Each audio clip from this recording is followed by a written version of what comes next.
와우! 달순의 라이브! 맨체스터 시티가 새로운 코치를 임명을 했습니다. 후안 마뉴엘 리오 코치인데요.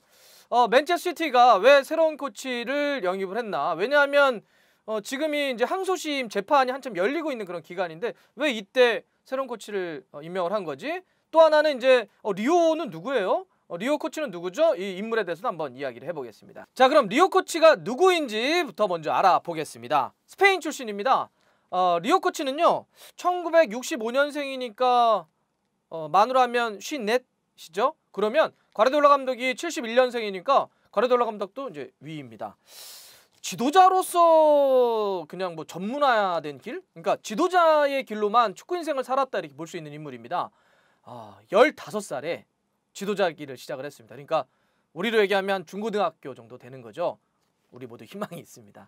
자, 이렇게 15살에 지도자 길을 걷기 시작해서 작은 팀을 두루두루 거치다가 놀랍게도 29살에 살라망카라고 하는 팀의 지휘봉을 딱 잡으면서 라리가 최연소 감독에 올라서게 됩니다.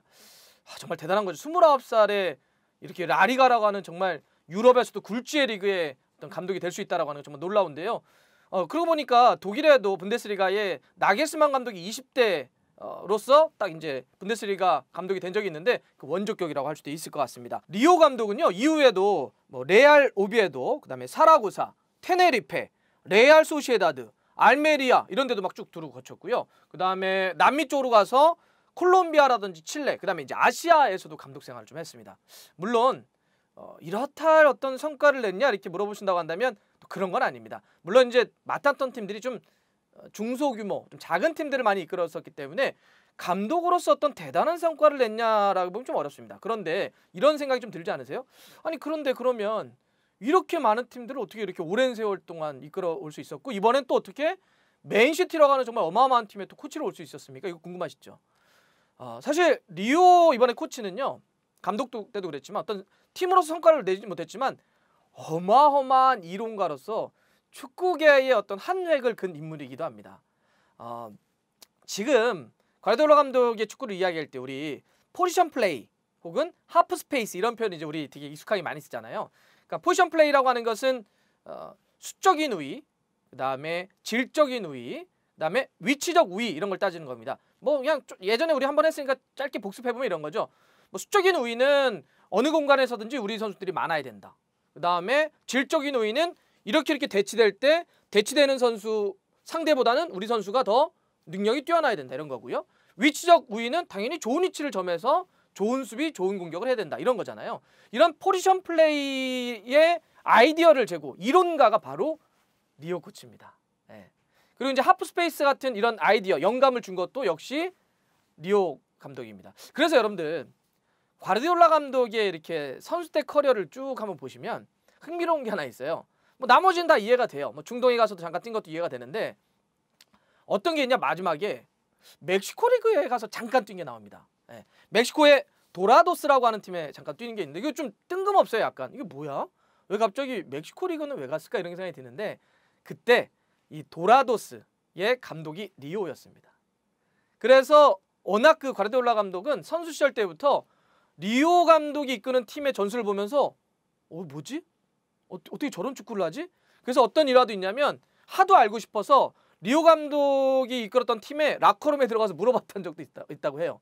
정말 오늘 그 전술에 대해서 좀 설명을 해주십시오. 뭐 이런 식으로 굉장히 두 사람이 전술적인 토론도 상당히 많이 했었고 영감을 많이 받았습니다. 그래서 커리어의 마지막은 리오 감독이 이끌었던 도라도스로 과르디올라 감독이 함께 뛰면서 또 호흡을 맞췄던 그런 것도 있는데 이런 것들이 이제 인연이 돼가지고 이번에 그러니까 과르디올라 감독이 그런 얘기 하잖아요. 자기 인생의 축구 감독으로서 가장 영감을 준 사람 2명을 꼽으라고 한다면 한 명은 너무 유명하죠.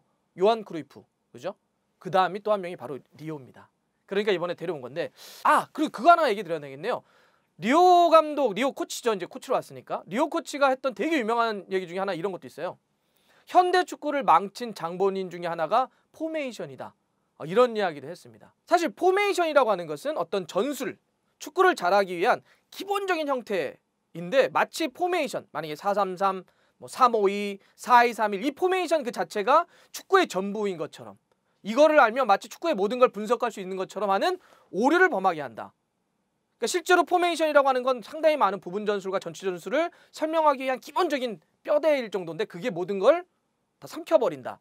또 실제 경기를 하게 되면 포메이션은 사실 바뀌잖아요. 4-3-3이라고 해서 경기 내내 4-3-3을 유지하진 않잖아요. 특히나 요즘은 공격하고 수비할 때 가변 포메이션도 많이 들어가고 그러니까 그래서 이런 게 중요하다. 그러고 놓고 보면 이런 얘기 했던 인물인데 과르디올라 감독이 티키타카 얘기하는 거랑 좀 결이 비슷하지 않아요? 과르디올라 감독도 그런 얘기 했잖아요. 난 티키타카라는 말 싫어. 패스는 공격과 플레이를 잘하기 위한 과정과 그다음에 수단일 뿐인데 마치 이게 마지막 목적처럼 자꾸 받아들여져.